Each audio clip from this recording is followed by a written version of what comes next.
حضرت عیسیٰ علیہ السلام کا فرمان ہے، نامحرم عورتوں پر چشم چرانی سے بچو، کیونکہ یہ عمل شہوت کا بیج بو کر انسان کو تباہی کے ارتکاب پر ابھارتا ہے اور اسے فاسق بنا دیتا ہے۔ حضرت دانیال علیہ السلام بنی اسرائیل کے ایک نبی تھے۔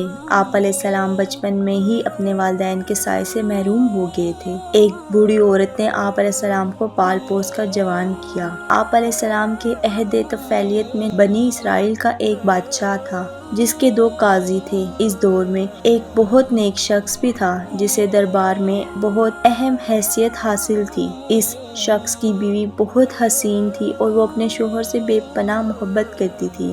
ایک دن بادشاہ نے اس شخص کو کسی کام کے سلسلے میں شہر سے باہر بھیجا۔ یہ شخص روانگی کے موقع پر ان 2 قاضیوں کے پاس گیا اور انہیں اپنی بیوی کی سرپرستی اور خیال رکھنے کا کہہ کر اپنے سفر پر روانہ ہو گیا۔ دونوں قاضی روزانہ اس کی بیوی جو بہت نیک سیرت تھی کے گھر آ کر اس کی خرید دریافت کرتے۔ اس آمد و رفت کے دوران ان کی نظر اس کی بیوی پر پڑی تو دونوں اس پر فریفتہ ہو گئے۔ انہوں نے اسے گناہ کی دعوت دی اور اس کام پر راضی کرنے کے لیے بڑے جتن کیے مگر وہ نہ مانی۔ اس پر انہوں نے اسے دھمکی دی کہ اگر اس نے ان کی بات نہ مانی تو بادشاہ کے ہاں اس کے خلاف جھوٹی گواہی دیں گے کہ یہ عورت زنا کی مرتکب ہوئی ہے، جس پر بادشاہ اس کے قتل کا حکم صادر کرے گا۔ لیکن وہ پاک دامن خاتون ان کی دھمکیوں سے نہ ڈری اور اپنی پاک دامنی کی حفاظت پر ڈٹی رہی۔ وہ 2 قاضی اپنے منصوبے کی ناکامی پر غصے سے پاگل ہو گئے۔ آخر انہوں نے اس عورت سے انتقام لینے کی ٹھان لی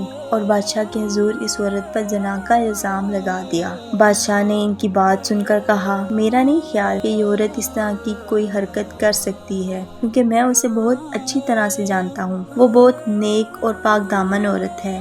اس کے بعد اس نے اپنے وزیر سے کہا، کوئی ترکیب سوچو جس سے یہ عورت سزا سے بچ سکے۔ وزیر نے کہا، ابھی تو میرے ذہن میں کچھ نہیں آ رہا اور ان 2 قاضیوں کی گواہی کو بھی کسی طور پر رد نہیں کیا جا سکتا۔ بادشاہ اس واقعہ پر بہت پریشان ہوا کیونکہ وہ اس خاتون پر بھروسہ کرتا۔ دوسری طرف وہ ان 2 قاضیوں کی گواہی کو بھی نظر انداز نہیں کر سکتا تھا۔ آخر ایک دن اعلان کر دیا گیا کہ 3 دن کے بعد لوگ فلاں جگہ پر جمع ہوں جہاں پر اس عورت کو سنسار کیا جائے۔ اس اعلان سے لوگوں کو اس واقعہ کی خبر ہو گئی، لیکن سب لوگ حیران تھے کہ بھلا ایسی نیک اور پاک باز خاتون کس طرح زنا جیسے برے فعل کی مرتکب ہو سکتی ہے۔ کوئی شخص بھی اس خاتون سے اس گناہ کے سرزد ہونے کو قبول نہیں کر پا رہا تھا۔ آخرکار تیسرا دن آ گیا جس دن اس خاتون کو سنسار کیا جانا تھا۔ وزیر محل جانے کے لیے اپنے گھر سے نکلا۔ راستے میں اس نے دیکھا کہ حضرت دانیال جو کہ اس وقت بچے تھے نے بچوں کو پکارتے ہوئے کہا، آؤ بچوں، میں بادشاہ بنتا ہوں،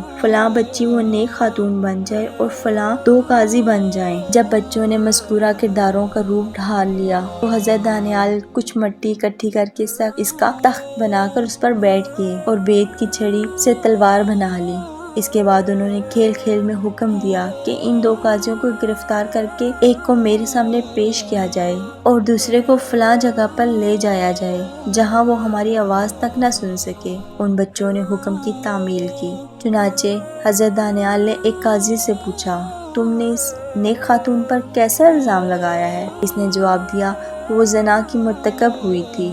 حضرت دانیال نے کہا، اس نے یہ عمل کس کے ساتھ، کس دن اور کس جگہ پر انجام دیا؟ اس نے جواب میں ایک شخص، دن اور جگہ بتا دی۔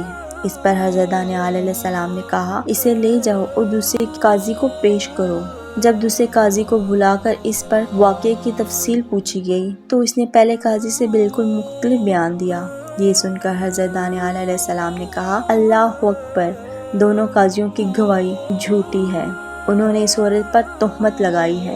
جاؤ اور جا کر شہر میں منادی کر دو کہ کل ان 2 قاضیوں کو قتل کیا جائے گا اور لوگوں کو چاہیے کہ وہ آ کر ان کا انجام دیکھیں۔ جب وزیر نے حضرت دانیال کا بچوں کے ساتھ یہ کھیل دیکھا تو اس معاملے میں فیصلہ کرنے کا طریقہ سمجھ آ گیا۔ وہ بہت خوش ہوا اور تیز قدم اٹھاتا ہوا بادشاہ کی خدمت میں پہنچا اور پورا ماجرا سنا دیا۔ بادشاہ نے اسی واقعے کی روشنی میں اس مقدمے کی دوبارہ سے سماعت کروائی۔